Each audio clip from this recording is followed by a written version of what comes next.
All right, in this section, we're going to talk about some intermediate double bass drum beats. Now, these are 10 that I've written, and what I'm trying to do when I'm writing these for you is give you different examples of breaking apart your bass drum so you're not just doing straight rolls, giving you different ideas when you are doing a straight roll and different hand patterns over top of that, and mixing 16th notes and 8th notes with triplets all in the same bar.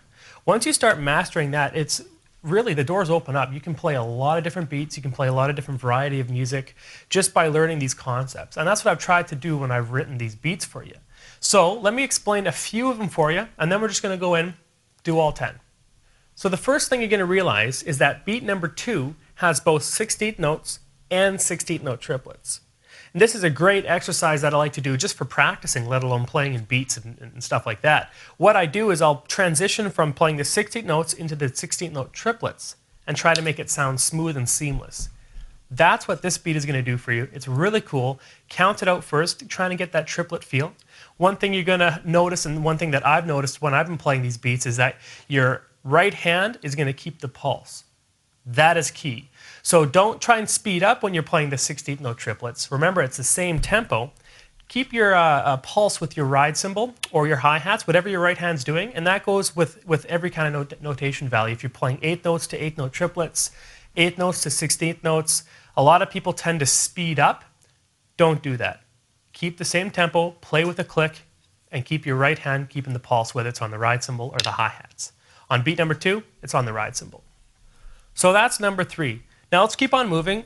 Beat number 5 is very similar to Hot for Teacher by Van Halen, and it's a cool way of implementing the shuffle feel on your bass drum. So instead of playing the shuffle on your hi-hats or the ride cymbal, you're going to move that to your bass drum, and your bass drum alone is going to create that shuffle feel. Definitely a cool one to try out. The last one I'm going to talk about is beat number 9. And beat number 9 is a very good exercise for practicing. You kind of went over it a bit when I was talking about independence with your sticks and your feet. So if you're having trouble with this one, you might want to go back to that section and practice up a bit. Basically, if you can see, and you can see what your hands are doing, you're playing a double paradiddle. And you're going to be going from ride cymbal to your snare. And it's just alternating the right, left, right, left, right, right, left, right, left, right, left, left. And because a double paradiddle is a triplet-based rudiment, you're also going to be playing an 8th note triplet roll on the bass drum. So those are the beats that I wanted to talk about. They're not tricky in any way, but they stand out from the rest. Now let's go through all 10. Watch me play, grab your sticks, play with a metronome, and follow along. Here we go.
So there you have 10 intermediate beats on the double bass to mess around with.